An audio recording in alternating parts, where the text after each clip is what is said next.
Okay, so moving on to the liability of an agent for contract with a third party. As a general rule, an agent is not personally liable for failing to carry out a contractual obligation delegated to him by his principal. So when an agent makes a contract on behalf of a disclosed principal and acts within his contractual authority, he may not be held liable by the third party. However, if it is expressly provided in the contract with the third party that the agent shall be personally held liable in the event of breach of contract, the third party may sue the agent. So the agent can be sued by the third party under a contract where the existence of the principal is not disclosed. This point was clearly illustrated in the case of Gumbo versus Mkandla, in which the court stated that ordinarily an agent may not be held liable for his involvement in a transaction between his principal and the third party. The law regards the agent as a conduit pipe which automatically falls the moment a contract is concluded. However, there are instances where the agent will incur personal liability. This happens in circumstances where he acts for an undisclosed principal.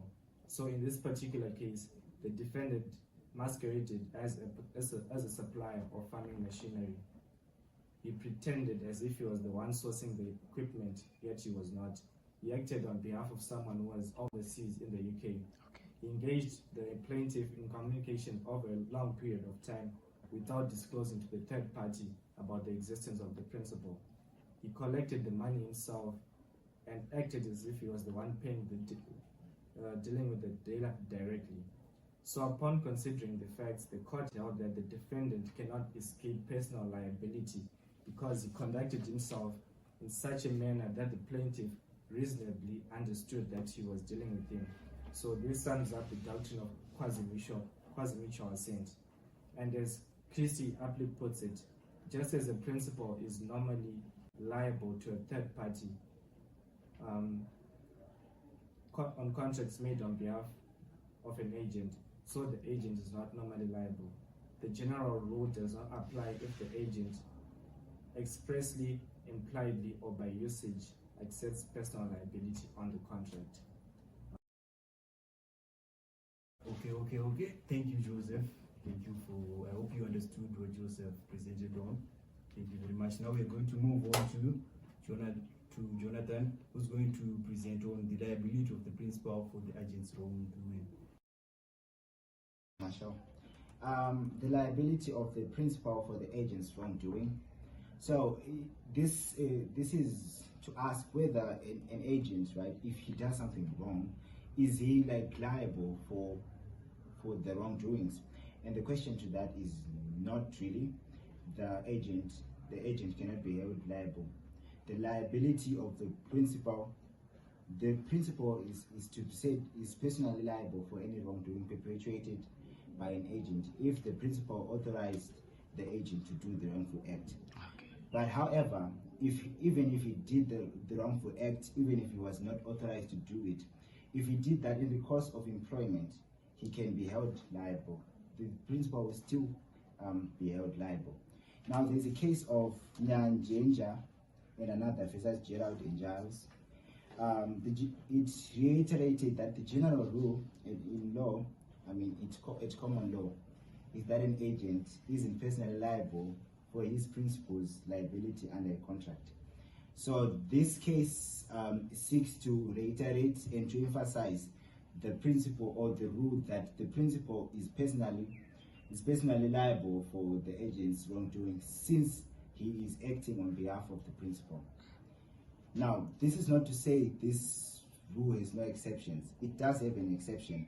For example, if the agent acts on behalf of the principal, but he somehow misrepresented or is somehow blameworthy,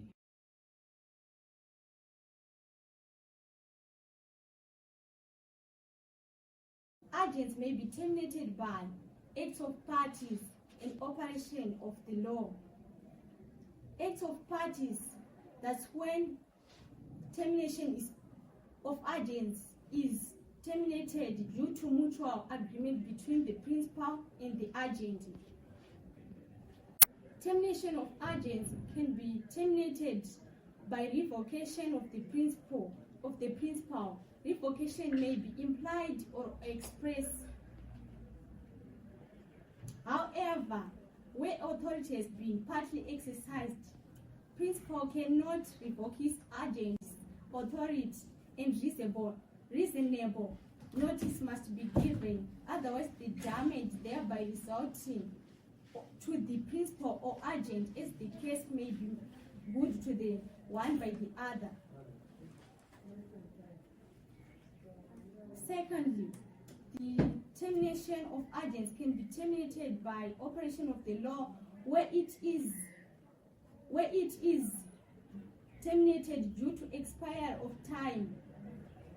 When the time lapse, the agent is terminated. Therefore, the relationship between the two ends, according to the code of conduct, a contract of employment can be terminated if the employer or employee mutually agrees to it due to time lapse.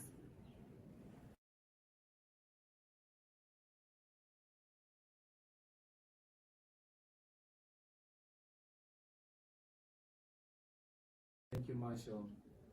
On a summative note, we learned about different kinds of agents, the relationships between agents, duties of the principal, duties of an agent, and their relationships with the third party. And lastly, we also learned about termination of agency. So guys, I hope you've learned a lot. Please like this video and subscribe to our YouTube channel. Thank you. So this marks the end of our presentation. Thank you very much. I hope you learned something. Bye.